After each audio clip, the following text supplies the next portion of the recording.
বাংলাদেশের সমর্থকদের উল্লাস গ্র্যান্ড প্রেরি স্টেডিয়ামে, কারণ আরো একটি রান কাছে চলে গেছে বাংলাদেশ। এই বিশ্বকাপ আসরে প্রথম জয় খুঁজছে বাংলাদেশ। 7 বলে দরকার 2 রান। রিভিউর সিদ্ধান্তটা হিতে বিপরীত হয়ে গেল শ্রীলঙ্কার জন্য।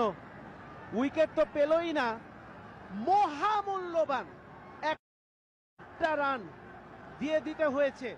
তার চাইতেও বড় কথা, মাহমুদুল্লাহ রিয়াদ তাকে অফ স্ট্রাইকে রাখার সুযোগটা শেষ ওভারে তারা হারিয়েছে। কি করবেন রাসুল শাহনাকা? লাস্ট বল, ডাউন দ্য উইকেটে সে হাঁকিয়েছেন। মিড অফে ওয়ানিন্দু হাতের আগে ডিরেক্ট হিট হলে আউট হয়ে যেতেন।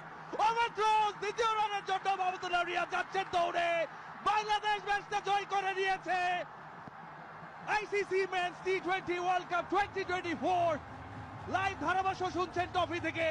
বাংলাদেশ আইসিসি